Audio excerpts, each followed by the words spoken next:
I'm Ethan Smith. When I was in elementary school, my parents got divorced and I lived with my mom, but times were tough. Mom worked hard, taking on jobs and part-time gigs, raising me all by herself. I didn't want her to struggle anymore, so I thought about getting a job right after middle school. But she suggested I go to high school.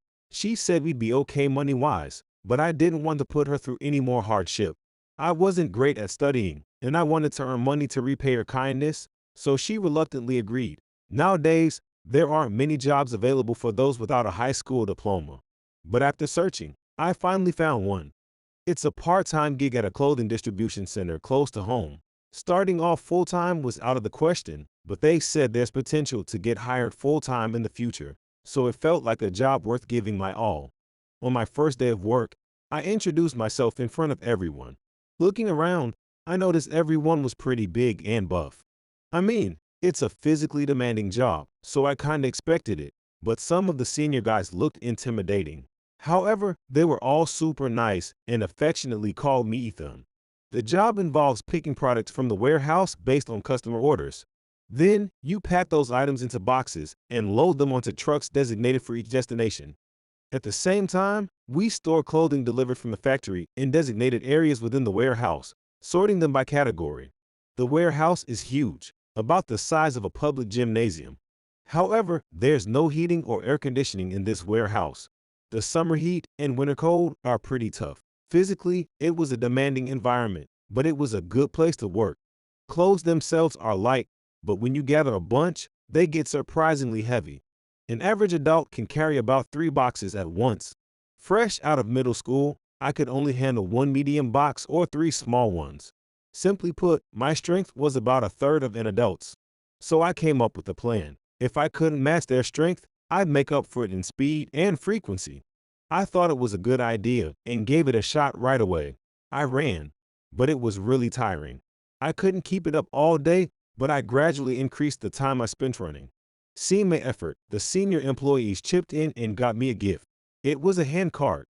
Out of the blue, I was called out and stood in front of everyone. The team leader stepped forward and began to speak. All right, here's the thing. Ethan's always running around in the warehouse. It's a risky move. It's nerve-wracking watching him. So, for everyone's safety, some of us pitched in and got this. We're presenting it to Ethan. Hey, bring it over. There was the familiar sound of wheels, and when I turned around, I saw a familiar hand cart, but it was slightly different. On the platform of the cart, there was something written. Taking a closer look, Ethan Mobile was boldly written with a marker. Below that, it read Ethan's personal property and do not use. It was a cart made just for me. Ethan, use this from now on.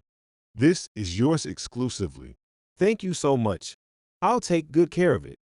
At first glance, these senior guys might seem intimidating, but they're the type who go out of their way to show such consideration. From the next day onwards, the Ethan Mobile was a huge help. With the cart, I could transport more boxes than the average adult. Thrilled, I threw myself into my work even more. Eventually, my hard work was recognized, and I was hired as a full-time employee.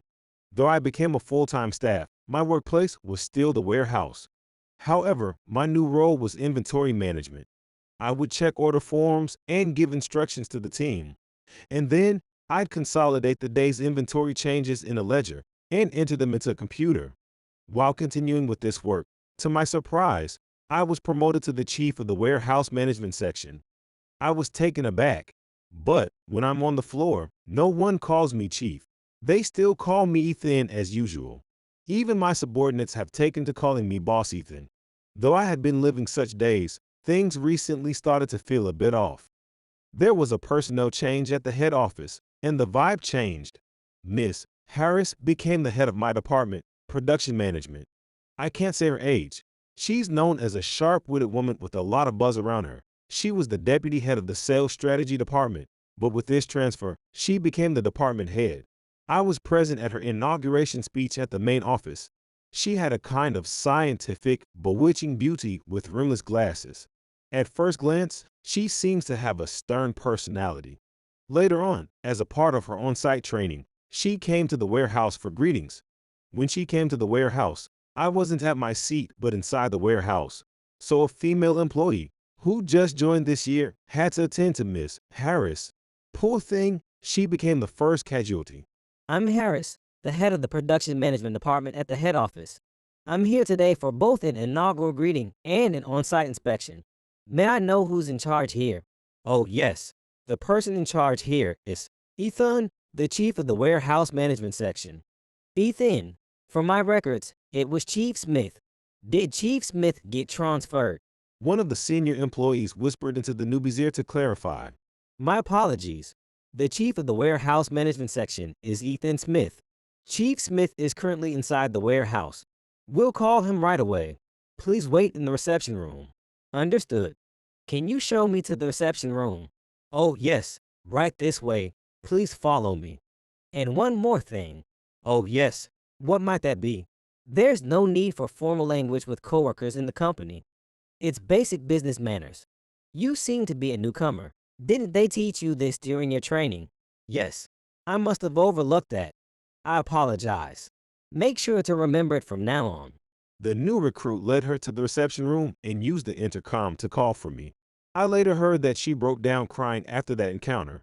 The next day, she took a sick leave due to feeling unwell. Excuse me, I'm Smith. Please, come in. Thank you. Excuse my intrusion. I walked into the reception room. Miss Harris was seated on a sofa, accompanied by the deputy head. This was my first time meeting her face to face. I'm Smith, the chief of the warehouse management section. Thank you for taking the time to come down here today. I'm Harris. With this transfer, I've become the head of the production management department. Since I've come from a completely different department, I might cause some inconveniences here and there. I hope we can work well together. Likewise, though my title is section chief, I'm still relatively inexperienced. I would appreciate any guidance you could offer. Well, without further ado. What's this? All of a sudden, I thought that was just a typical greeting. Is she really going to reprimand me? Yes. What seems to be the matter? It seems there have been noticeable mistakes in our shipments lately. As a manager, what do you think about that? Yeah, I've been swamped lately, and it's true that there have been many shipping errors. After that, I got a long lecture about customer complaints for about an hour. Ever since that day, for some reason, she's had it out for me. Nowadays, with video conferencing and two-way systems, even if we're miles apart, we can have face-to-face meetings, so we can communicate face-to-face even if the main office and the warehouse are far apart. Seriously, is this progress or a step backward? Any complaints related to the warehouse directly goes up to her, so I get called in every single time. There's no way I can win an argument against this boss. After all, I always get shot down by Director Harris. Mr. Smith, about that report. Don't you think just adding more checks is a bit too simplistic? Checks are just marks, right? Can you explain why that would be an effective solution? In handling this complaint and trying to persuade the customer, you haven't truly resolved the issue. Are you okay with our company losing its credibility because of that? I get it. I understand you're incompetent. What's this error report? Did you confuse the numbers 6 and 9? Just admit you messed up. Maybe you should go back to elementary school. So, it's a mistake made by a newbie part-timer. Well, why don't you handle it then? And if you do, I'll pay you a part-timer's wage. You're saying the correction for the shipping error will be on Monday. Didn't the customer order with the expectation for the weekend? Receiving it on Monday won't make sense? As a chief, you can access the warehouse even on weekends, right? Act on it now. Big online retailers can ship 24/7. And so on. People who aren't familiar with the on-ground situation can make unreasonable demands. And they always bring up efficiency. When you think about warehouse operations, report back on how to optimize. But it's not like there's some revolutionary method just waiting around. As Ken, the warehouse leader, says, spending time constantly thinking about efficiency is inefficient in itself. I thought that was quite a quote.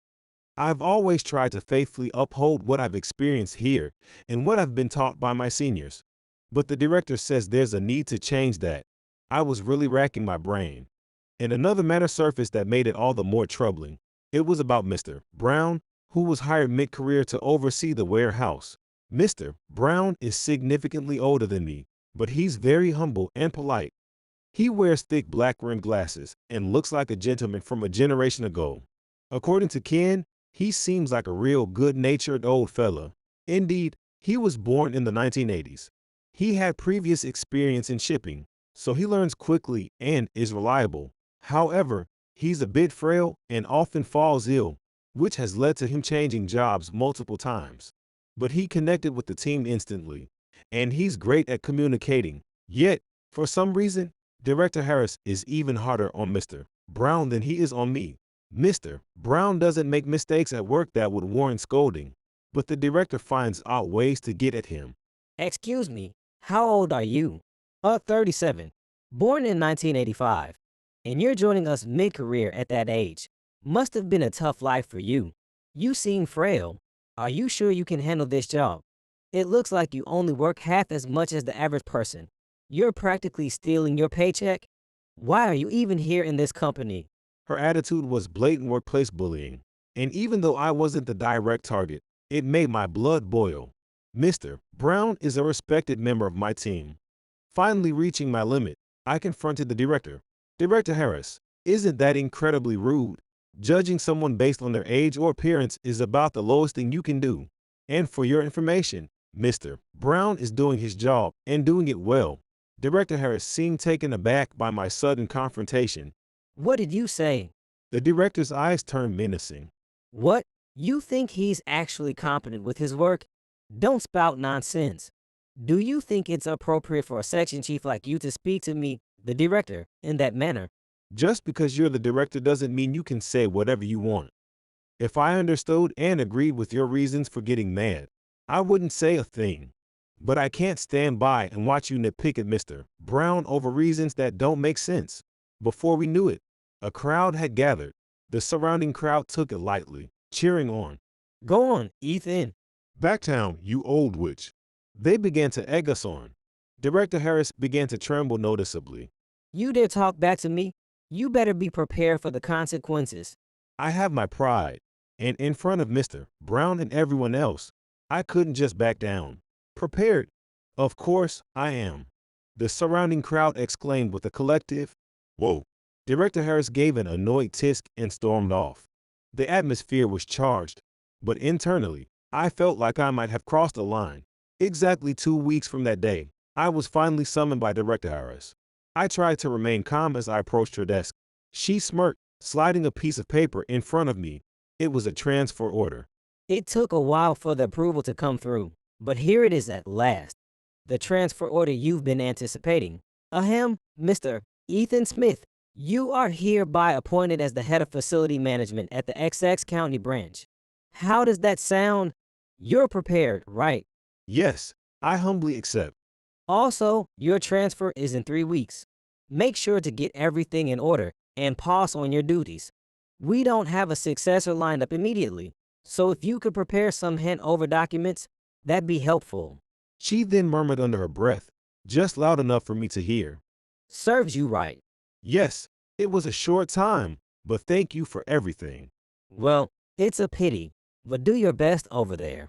I returned to my seat and deeply gazed at the transfer notice. I could tell that the surrounding coworkers were whispering amongst themselves. Sitting there, I felt their glances almost painfully sharp. I wasn't running away, but I felt the need for a change of scenery. Staggering a bit, I ended up in the break room. Not many folks were around at this time. Everyone was at the tables, sipping on something. The only one moving around was an elderly cleaning lady. I took a seat at an empty table and hung my head, closing my eyes. Man, this is a demotion, isn't it? I only stood up for Brown because I couldn't stand Director Harris's attitude towards him. Oh, excuse me. Oh, sorry. Before I knew it, the cleaning lady had come over. I shifted my feet to avoid the mop. She took a deep breath. You're Ethan, the chief, aren't you? Yes, that's me. I heard you had quite the spat with that gorgeous Director Harris in the storage room. Word got around to you too. Of course, you pick up on a lot when you're around here. Some of the ladies were going on about how cool you were. It wasn't all that cool, really. So, I heard the news. You're being transferred. So the branch in Essex County. It's the facilities department. But this is a demotion, right? Well, yeah, I think so. Doesn't sound like a promotion at least. It might seem odd to share this with you, but there's a reason I'm here. I was only a middle school graduate when the company took me in.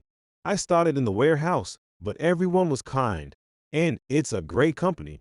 I've always loved working here. That's why I've been giving it my all, and I was planning to keep pushing forward.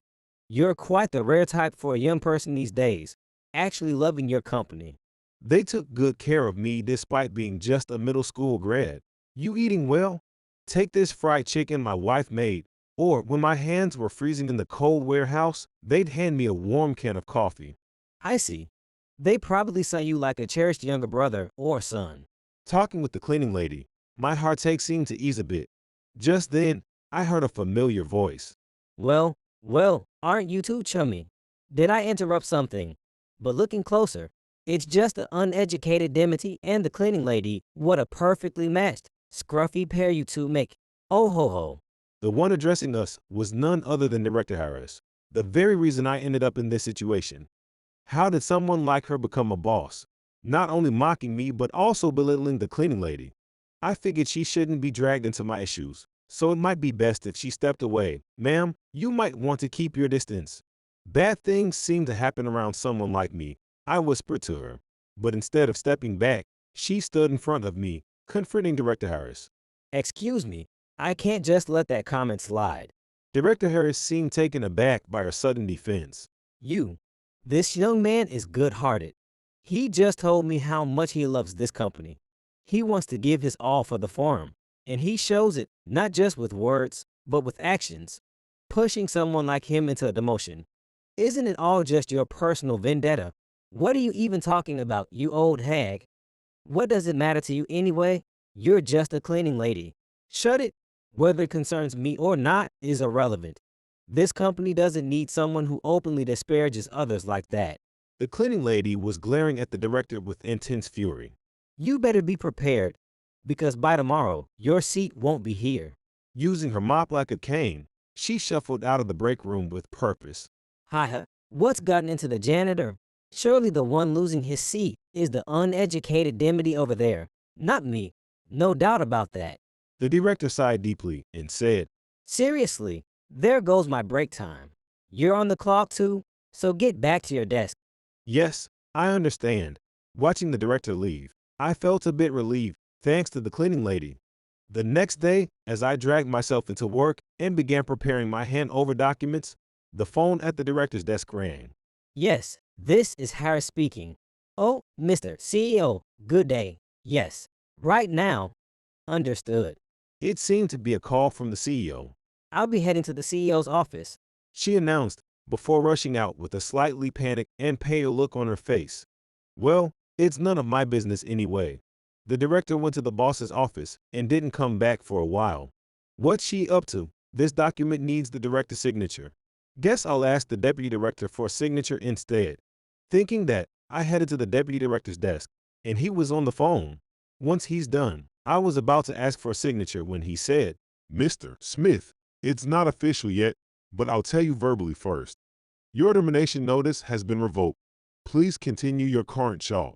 I was so shocked I forgot to get the signature. Heading back to my desk, someone was standing there. Mr. Smith, long time no see. Is that you, Mr. Brown? What brings you here today? Just some minor business. By the way, it's lunchtime. Care to grab some lunch together? Well, I don't mind. Hope it's not rude to say, but it's quite rare for you to ask. Why not once in a while? There's something I'd like to chat about. Speaking of rare, Mr. Brown had a big smile on his face. Anyway, it was a bit early, but we decided to have lunch. While having small talk over lunch, we had some time left and went into a cafe. By the way, I heard there was some commotion in the break room yesterday. The issue between Director Harris and the cleaning lady. But you know, they had a quarrel about me. Oh, I heard from my mother. Your mother? You mean the cleaning lady? Well, yes, but there's more to it. Mr. Brown seemed off today. He's been grinning since earlier and seems eager to share something.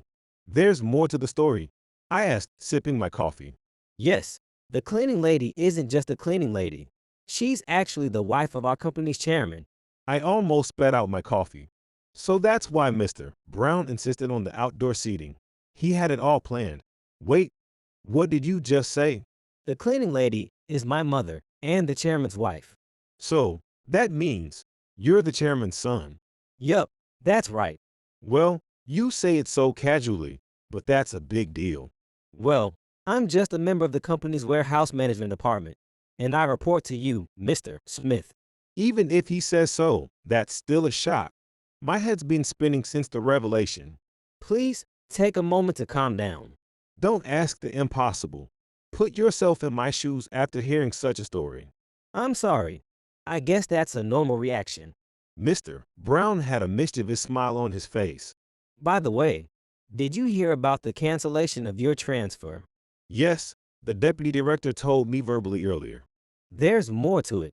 More. Yes, it's about Director Harris. There are allegations of power harassment against her, and they're forming an investigative committee. Depending on the results, she might even face termination.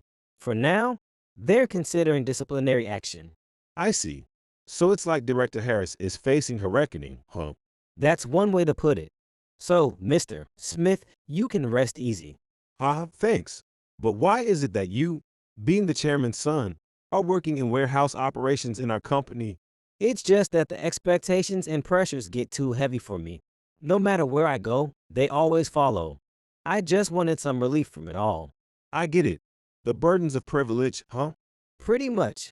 So I settled here. It's a good company. I had some preconceptions about warehouse work being tough, but it turned out to be quite enjoyable.